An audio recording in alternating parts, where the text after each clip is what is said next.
Jadi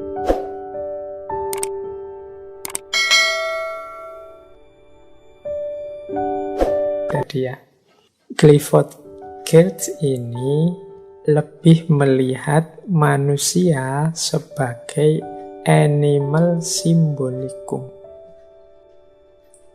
Jadi animal symbolicum itu manusia itu sebagai makhluk yang senantiasa bermain-main dengan simbol. Bermain-mainnya dalam tanda petik ya. Jadi manusia ini dalam hidupnya kan tidak hanya berhenti di fakta. Dia selalu masuk ke ranah makna. Dari fakta menjadi makna, ini ada namanya realitas simbolik. Ini kalau dijelaskan mungkin bulat ya. Saya langsung mengilustrasikan begini saja. Kita ini kalau melihat sesuatu kan tidak pernah berhenti hanya dengan mengerti apa sesuatu itu. Kita selalu memberi makna terhadap sesuatu itu. Jadi berarti sesuatu itu tidak hanya bermakna seperti kelihatannya. Ada makna lain di balik sesuatu itu yang kita berikan. Ya sering saya contohkan seperti dulu dalam kajian semiotik ya. Misalnya kita jalan-jalan terus ketemu ada tembok retak di rumahnya teman kita misalnya. Begitu lihat tembok retak, kita kan tidak pernah berhenti pada fakta, oh tembok ini retak. Kan nggak berhenti di situ saja. Kita selalu menafsir, menempelkan makna. Kita kemudian memaknai, oh ini mungkin tukangnya dulu korupsi ini. Sehingga sekarang temboknya sudah retak. Mesti ukuran semen sama pasirnya tidak imbang ini.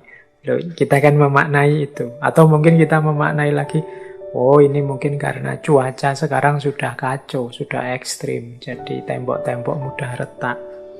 Atau, oh ini yang punya rumah tidak open ini. Yang punya rumah tidak ngerti cara merawatnya sehingga sekarang sudah retak.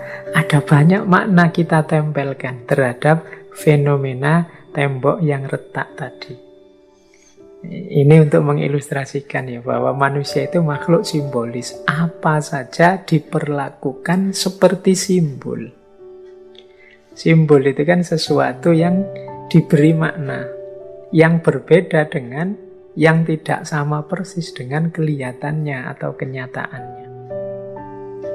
Kita lihat misalnya tiba-tiba HP jatuh pecah, itu kan kita, oh HP-nya jatuh pecah, kan tidak begitu.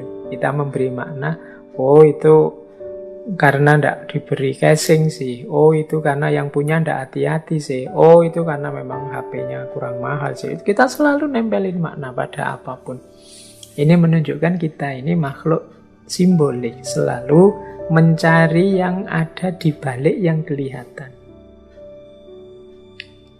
Ada banjir, kan kita tidak sekedar memaknai, wah di tempatku banjir ini. Kan macam-macam, wah ini hukuman dari Allah ini. Wah ini peringatan ini. Wah ini ujian ini. Ya macam-macam pemaknaan kita terhadap fakta adanya banjir.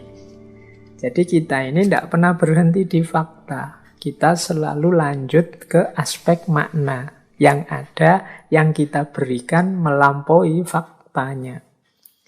Itulah mengapa manusia itu disebut sebagai animal symbolicum. Sebagai makhluk yang simbolik. Misalnya teman-teman mendengarkan suara saya agak serak misalnya. Terus, wah ini Pak Faiz flu ini. Nah, ini kan makna. Padahal apa saya flu beneran ya enggak tahu. Teman-teman kan hanya menempelkan makna nafsir dari fakta itu, terus saya flu. Mungkin ada yang lebih dalam lagi. Mungkin Pak Faiz habis melekan ini. Atau wah Pak Faiz ini mungkin kena COVID ini. Wah Pak Faiz, macam-macam. Kita tempelkan hanya dari suara saya serak. Loh, ini yang disebut manusia itu animal symbolicum. Jadi aktivitas-aktivitas benda-benda, segala yang ada di sekelilingnya oleh manusia tidak sekedar dilihat faktanya, dimengerti kenyataannya, tapi juga selalu diberi makna. Jadi ini asumsi besar dalam gagasan Clifford Geertz tentang manusia dan budayanya. Jadi manusia itu makhluk simbolik. Berarti oleh manusia, segala sesuatu di dunia di sekelilingnya senantiasa diperlakukan seperti simbol. Berarti selalu diberi makna-makna. Oke, ya wis. Ini silahkan teman-teman merenungi diri kita sendiri ya. Kita itu dalam tindak langkah kita selalu saja memang tidak pernah tidak komen. Komen itu kan menempelkan makna. Versi kita. Itulah maka manusia disebut makhluk simbolik. Baik, ini asumsi dasar. Nah, hal yang sama nanti terjadi dalam kebudayaan. Kebudayaan itu nanti didefinisikan oleh Clifford Geertz sebagai satu sistem makna dan simbol. Jadi kebudayaan itu sistem makna dan simbol ketika individu-individu mendefinisikan dunia atau memahami dunianya, menyatakan apa yang dia rasakan, dia inginkan, dia pikirkan, dan menilai apa yang ada di sekelilingnya. Itulah budaya. Jadi ada yang kita garis bawahi ya. Dia ini sistem makna dan simbol. Kemudian dia disusun dalam rangka kita ingin memahami dunia kita dan ingin mengungkapkan apa yang kita rasakan, kita inginkan, kita pikirkan. Dan juga dalam rangka kita memberi nilai-nilai, memberikan penilaian-penilaian. Ya penilaian-penilaian ini kan ya sistem makna juga. Wah ini baik, wah ini buruk, ini cocok, ini tidak cocok. Itu ya sistem makna dan simbol tadi. Jadi budaya itu ya hakikatnya sistem makna dan simbol. Berarti budaya itu kan budi dan daya, buah cipta rasa karsanya manusia. Apa binatang itu tidak melakukan sesuatu? Ya, binatang ya melakukan sesuatu, beraktivitas. Tapi tindakan dan aktivitas yang diberi makna itu adanya hanya pada manusia. Ya dalam Clifford Geertz, tindakan dan makna, simbol dan makna itu dicontohkan misalnya kalau kita mengedipkan mata. Loh mengedipkan mata itu ya ada kalanya memang kita kelilipan atau kena angin terus kedip-kedip.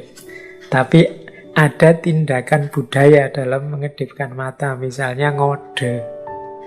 Kita misalnya ngode teman kita untuk, ini loh dosennya datang atau wah ada masalah ini, terus kita kode kedip-kedip ke teman kita. Kedipan kita, kode itu ya bagian dari ekspresi, bagian dari makna yang ingin kita sampaikan melalui simbol mengedipkan mata. Nah, ekspresi budaya apapun dari seseorang, dari manusia, itu ya sifatnya simbol dan makna tadi. Orang misalnya membuat gapura, membuat tugu, itu kan biasanya ya ini untuk gerbangnya desa sih gapura, tapi ini ada maknanya. Mengapa warnanya ini, mengapa mungkin tingginya sekian, mengapa bentuknya seperti ini, itu biasanya kalau itu manusia dia ada maksud dan maknanya.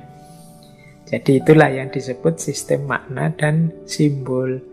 Mengapa sih model rumahnya seperti ini? Mengapa sih setiap bulan sekali kita melakukan kegiatan ini? Mengapa sih setiap kegiatan, tindakan, aktivitas kita sebagai manusia yang itu kan buahnya nanti budaya.